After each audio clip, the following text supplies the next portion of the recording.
Bye.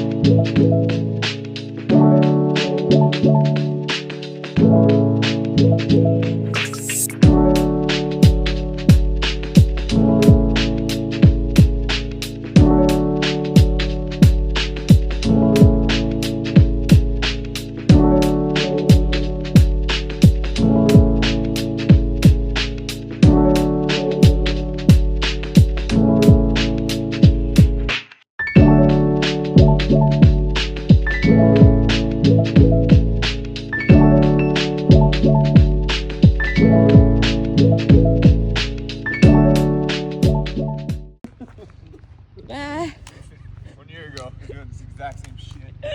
Bye. Bye. Bye. Watch out when you turn around. Yeah. You're on the course. Bye. Bye.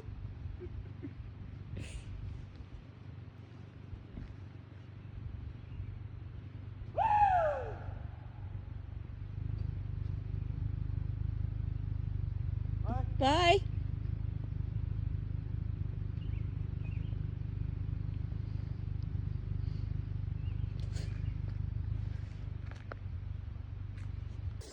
Okay, today we did 49 kilometers. It was tough, man. It was a really tough day, really heavy backpack, a lot of climbing.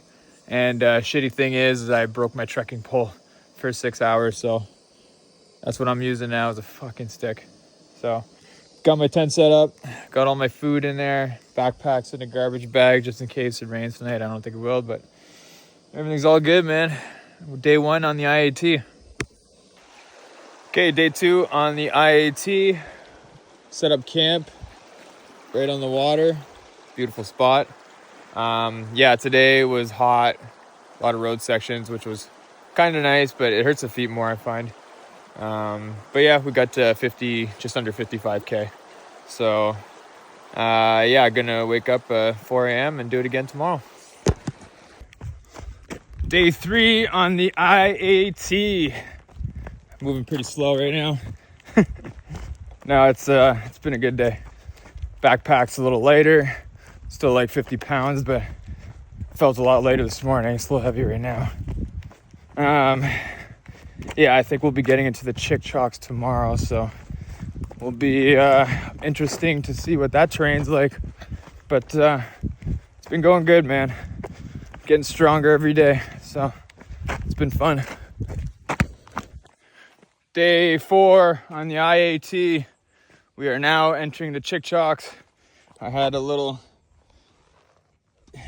shoe repair. The black flies and mosquitoes have been nonstop, but we're having fun. We got day number 5 on the IAT. We are in the middle of the Chick Chalks now. Beautiful out here, got gorgeous weather. Had a couple blisters there that I just noticed this morning, so I gotta take care of that. Focusing on my nutrition, especially this part of the course because there's so much climbing. One thing I think I was lacking, I wasn't eating all my nutrition the first 3 days, and then by 3 p.m. I was like completely fucking gassed. So like that happened to me yesterday. I was doing these climbs in the start of the Chick Chalks and I was just completely trashed. So I can't really do that again. I'm still learning, man. And yeah, we're just having a fun time out here. It's gorgeous. I haven't seen anyone this whole time so far on course.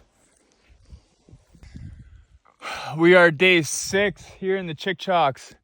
Got a nice view. Yeah, so yesterday was a hard day. I did 38 kilometers. Today's probably not going to be any easier. Probably going to be another shorter mileage day.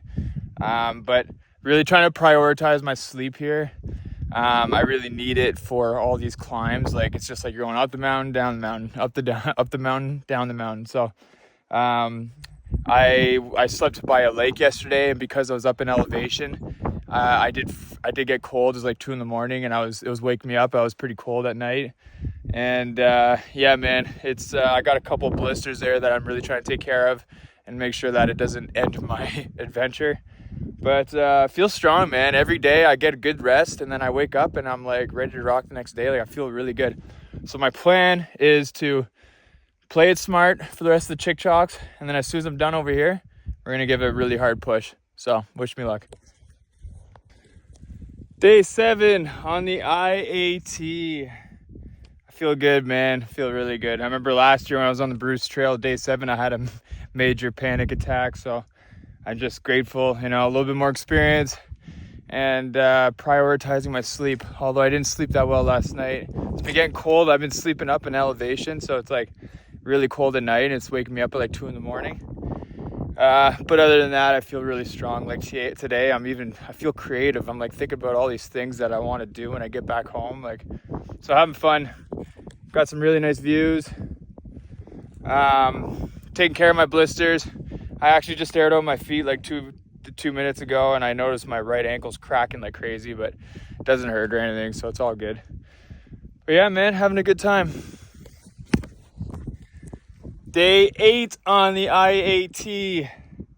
Today is my first day I'm actually able to run, and it feels so good. I've been having like a lot of, it's just been tough, man.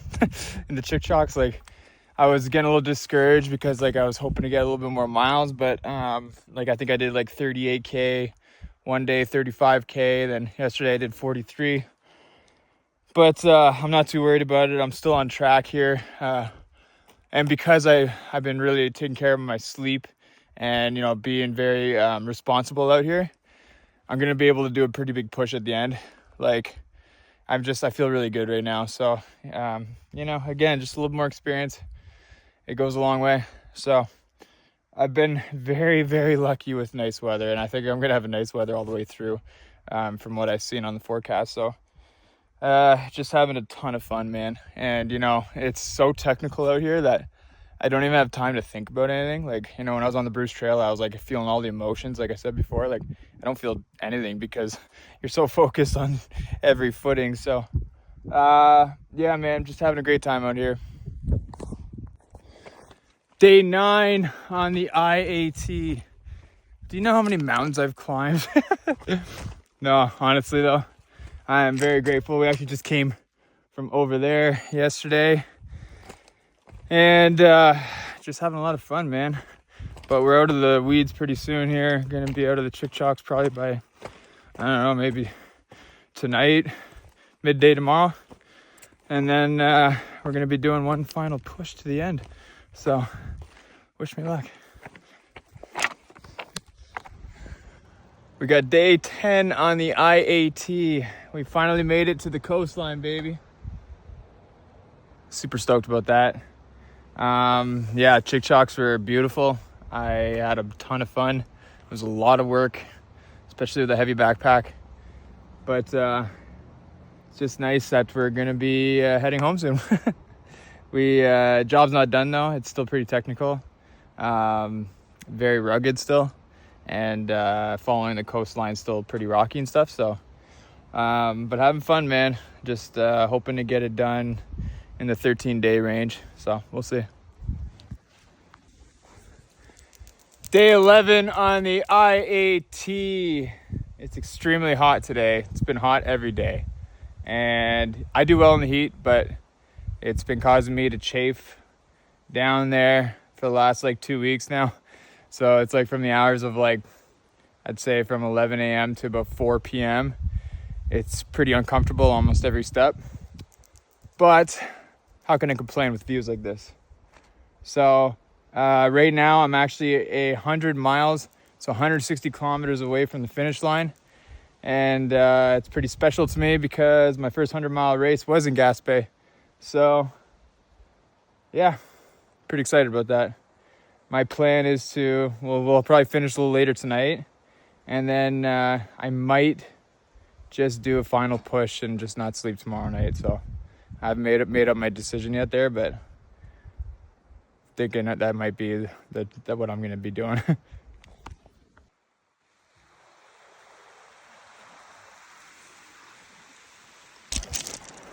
Day 12 on the IAT. We got a lot of coastal walking, which is really technical. Beautiful though. Yeah, man, we're almost done. I'm super stoked. I'm also like a little sad too.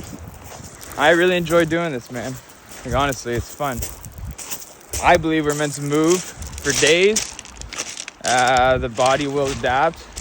You know, I was starting off with blisters on my feet and putting leuko tape everywhere, and now I'm not even putting leuko tape on my feet at all. It's like my feet just kind of naturally heal themselves. And yeah, just body's just doing very well right now. I'm very happy. Very, honestly, very like, very lucky too. Like I know obviously some people just don't have the chance to do this. They can't, they're not able to. So I'm very grateful to be able to do this, and I do it for those that can't.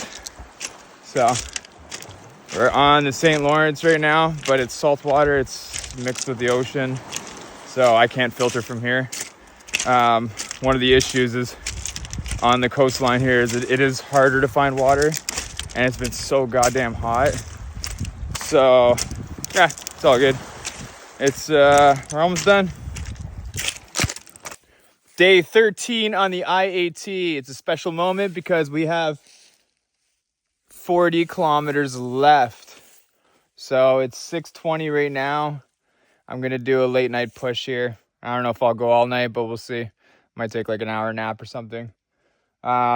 This trail has been relentless, and I'm just grateful I'm here now because this is like the easier section of the entire trail. And yeah, it's been fun, man. Just learned a lot out here. I really did. Like honestly, it's every time I do a big adventure like this, you come out a different person, and that's why I love doing these things. So I just want to thank you guys, man, for all the support. You know, all you guys that have been getting messages on my Garmin and stuff, and like I really appreciate it all. Appreciate it all. Sorry. Yeah, we're gonna send it now. We're gonna bring it home. Day 14 on the IAT. I'm gonna be finishing up early this morning. Yeah, like I pushed till about 10 o'clock last night. Woke up at 2 and was on the trails by 3. But you know, it got me thinking all of this whole thing, this whole doing this 13 days unsupported. It's like, you know, I'm not skilled by any means, but I believe that if you commit and if you put the work in, you could do anything you want in life. And I hope this inspires you to just take on whatever you want to take on. You know what I mean? Like I just hope that, you know, life's short. It's just like, do the things that you love and just do it with passion and have fun.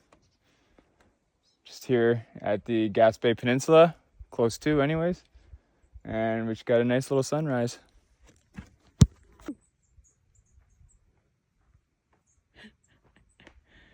Let's go. Did it. You did it.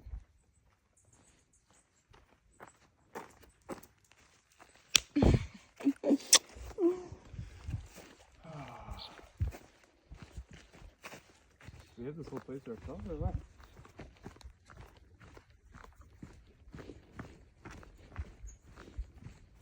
Wow, I fucking did it.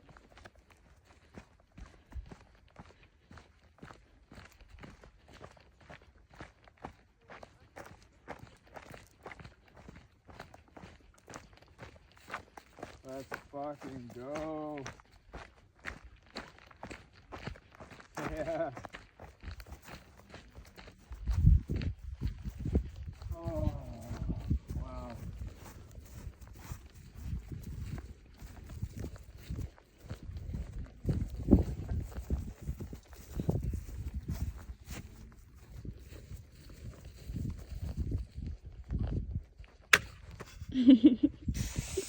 Okay.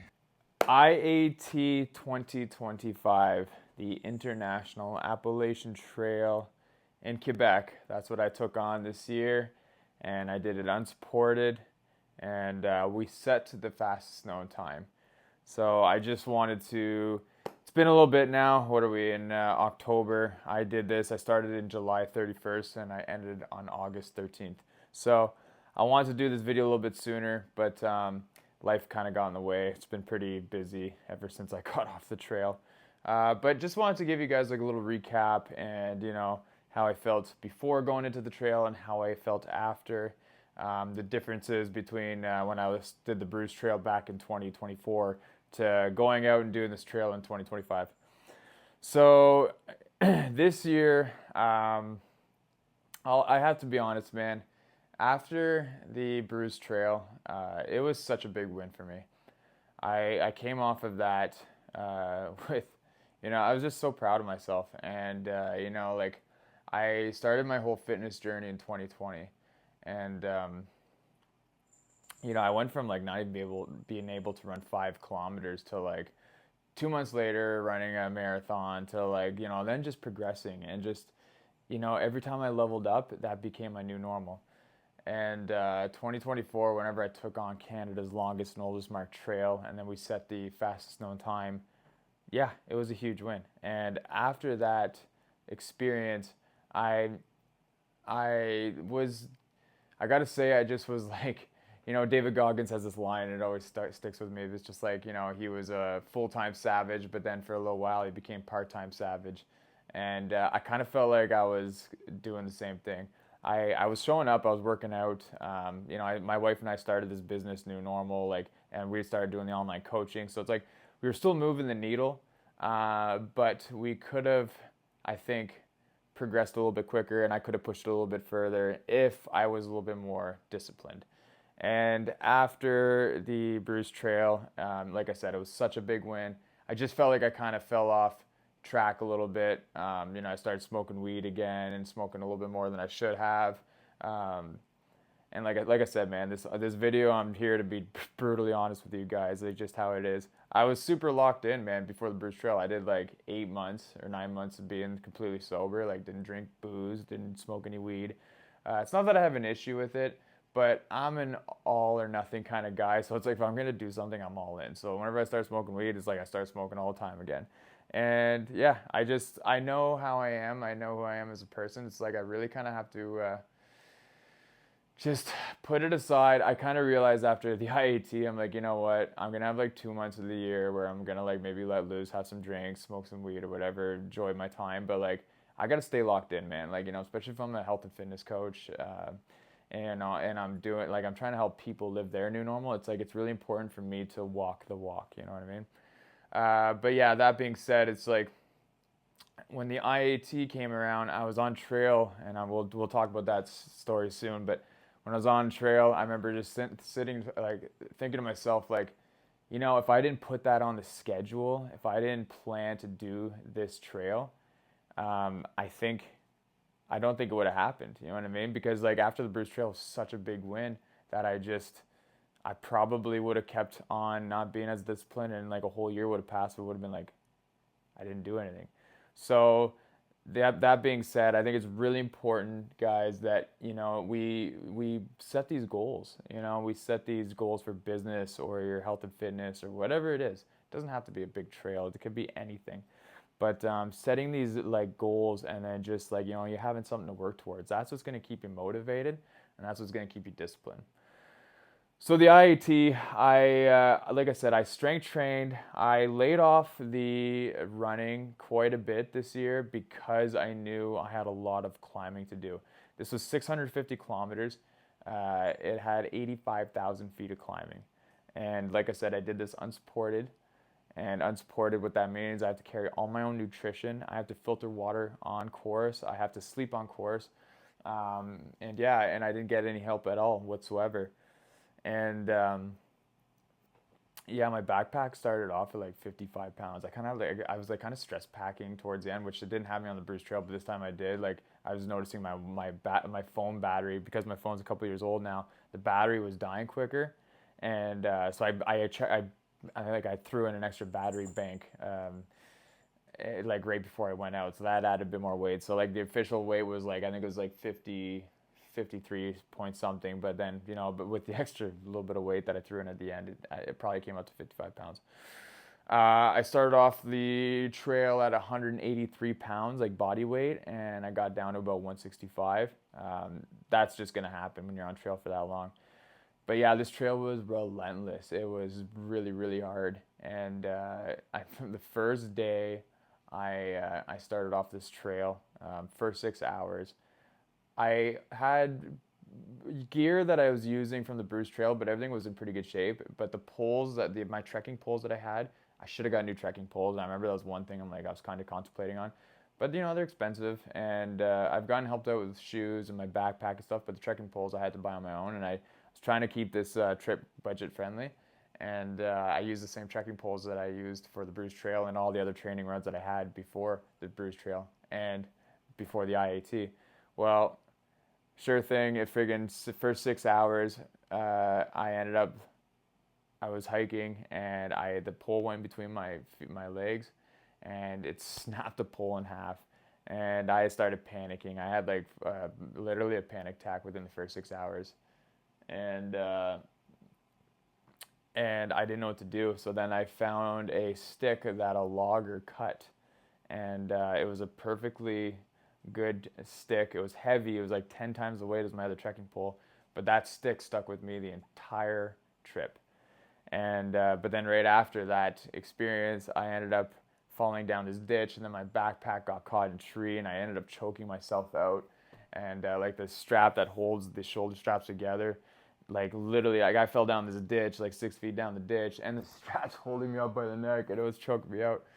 And yeah, I remember the first 6 to 8 hours, I remember thinking to myself, like, did I train hard enough for this trail? So that's not a very good feeling to have whenever you're, right in the beginning of this 2 week adventure.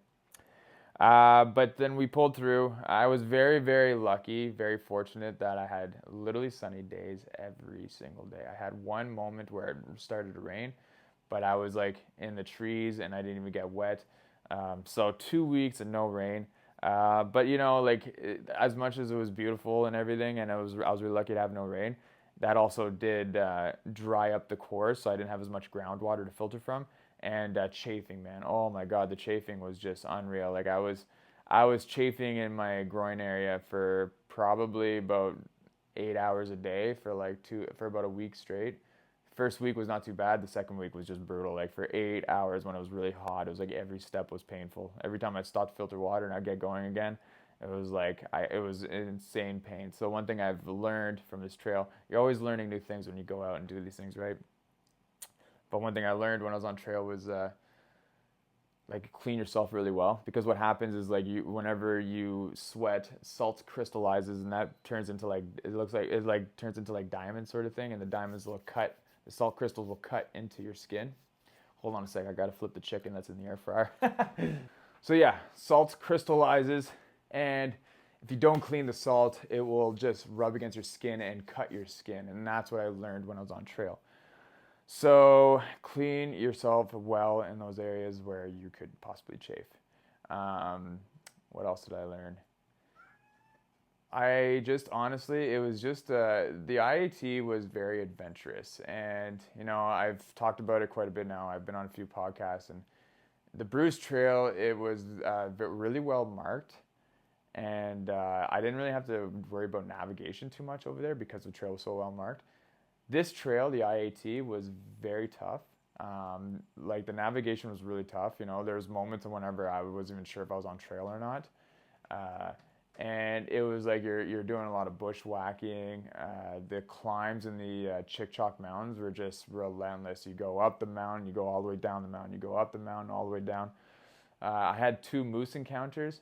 The moose got the one day whenever I came across the moose, it was kind of towards the end of the day, and I was climbing up this mountain, and I heard this sound like a train ripping through the woods, and I remember I looked up, and this bull moose with a big rack came about 50 yards away from me, and I didn't know what to do. I just shouted hey, hoping it would just kind of keep running, scared away, but it stopped dead in its tracks, and it looked at me, and the hair kind of came up on the back of its neck.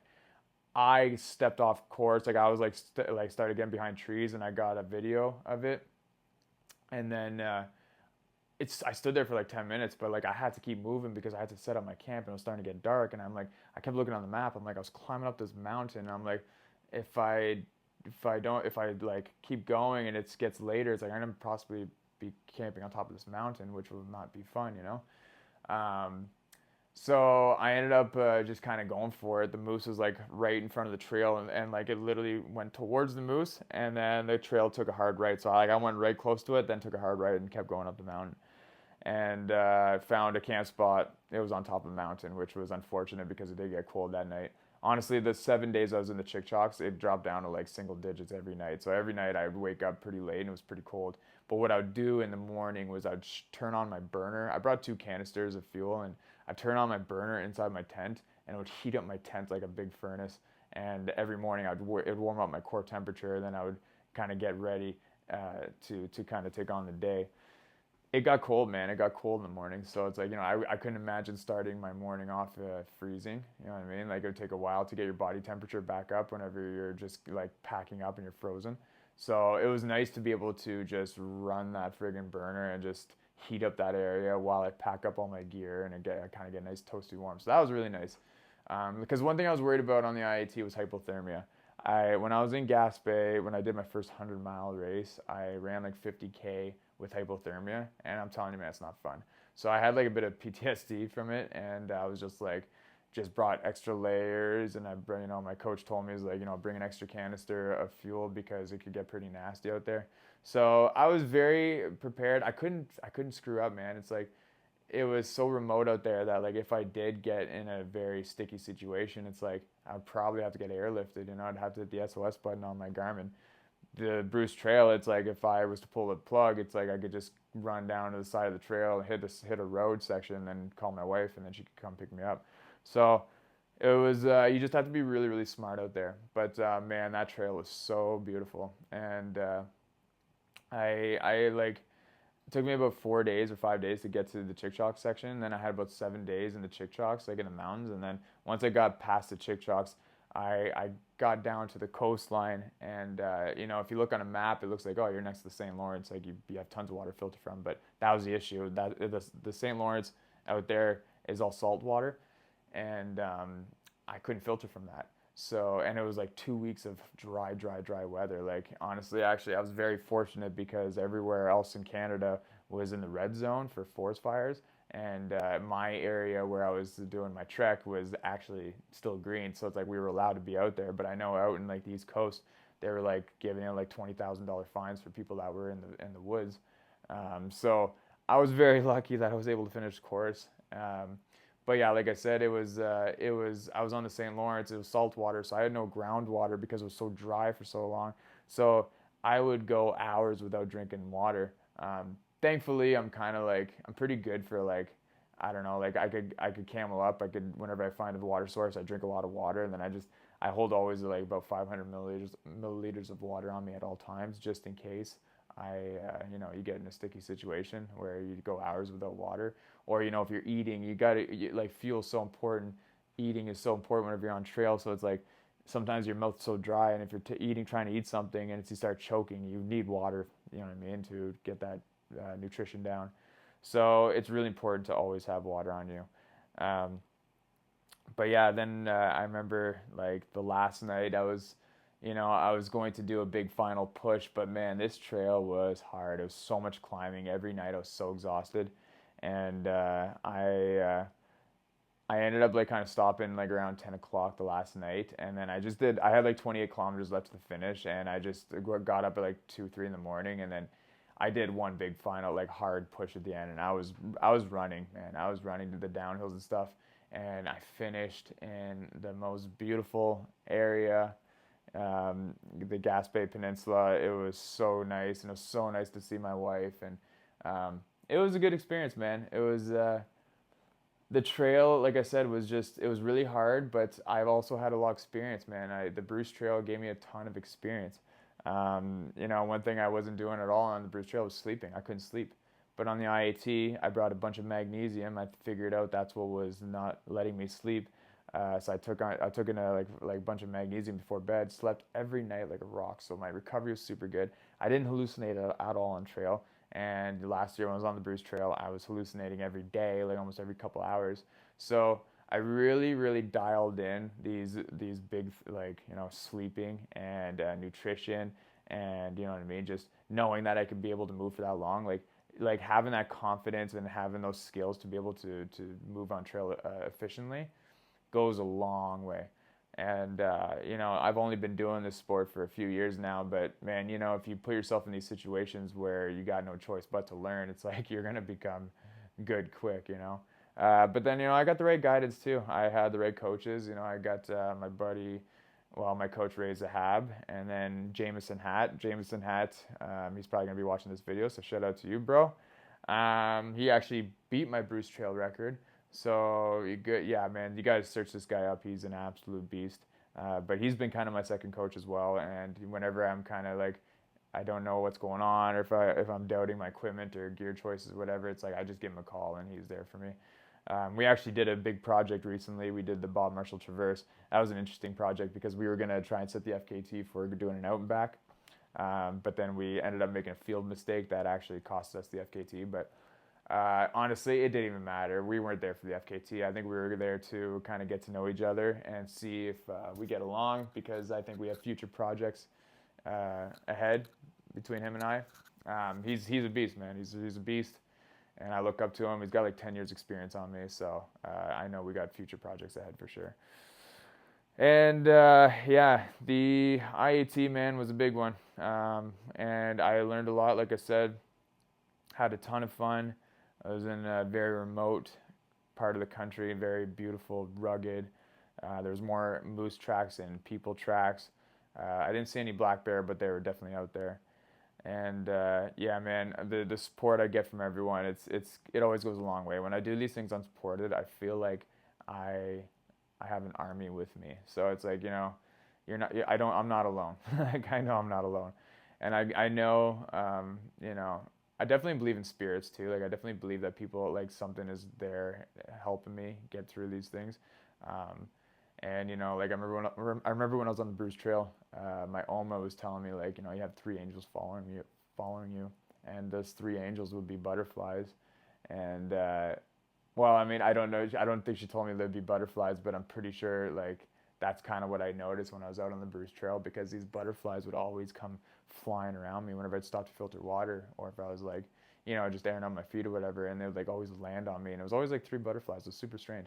And then whenever I was on the IAT, like, every time I had my foot was blistered up, and I was worried about infection or whatever. Like, this one day it was super strange. I took off my sock, and my middle toe on my right foot was like red, and I was kind of nervous about that being infected.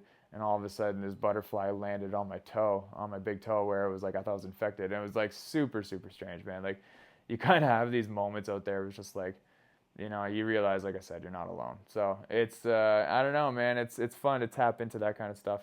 And whenever you're out there for so long, breathing in fresh air, and not being distracted by, social media and everyday life, it's I don't know, it's fun, man. People say, like, kind of like always praise of what I do and say it's so hard, but I'll be honest with you, man. It's like I feel like living everyday life, like, having to work and pay taxes and pay bills and maintain your house. Like, I feel like that's harder than being on trail and doing something that's being unsupported, and doing something like I did, like on the IAT. I find that is like easier. Honestly, I get back home and then reality hits. You know what I mean?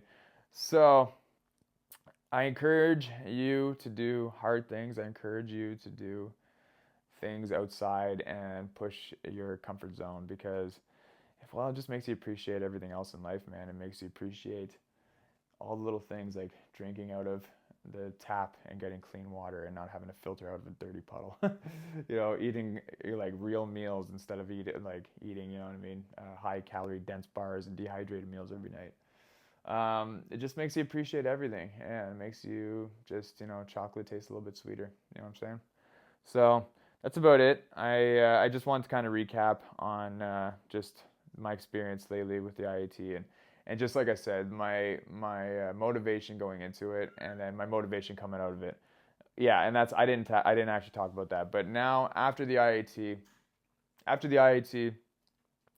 I've been right back to that motivated state where I just want to push my business. I want to push my physical limits again.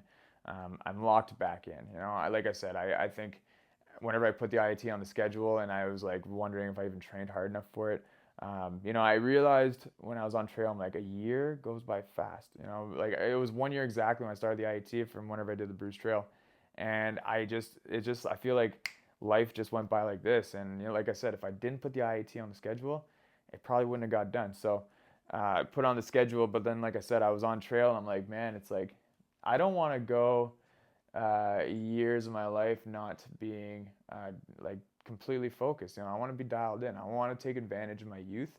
I want to take advantage of you know, my relationship with my wife and everything I'm doing with my family and friends. Like, and you know, it's like if you just kind of like are distracted and you know, you just it's just not it, man. It's just not it for me. Like, you know, I'm not, like I said, I'm not saying I had a problem or anything. I didn't have a problem. I know the way I operate. I kind of have to be dialed in, man. If I really want to take full advantage of life and what it has to offer, I have to be dialed. And yeah, man. So running more, I think running more miles for me just kind of helps me stay disciplined. Strength training has always kind of came easy to me, so gonna keep that up as well.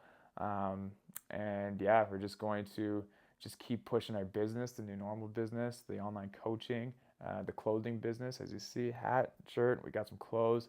We're just having fun, man. We're just having a good time, and I'm super grateful that I'm doing this with my wife, and we're just having fun. So thank you guys for listening. I just kind of blabbed on. I just want to get this out there. Like I'm not overthinking this video. I just want to just shoot the shit. Honestly, I just wanted to tell you how it is, and you know, just start. I want to start kind of pushing these YouTube videos again because, like I said, it's fun to document, but it also keeps me disciplined as well too. It kind of keeps my goals in line. So thank you guys. I appreciate it. And we got another big project scheduled for next year. So we're gonna push hard for that too, man. I think this one's gonna be 10 times harder than the both trails I just did. So wish me luck. Stay tuned.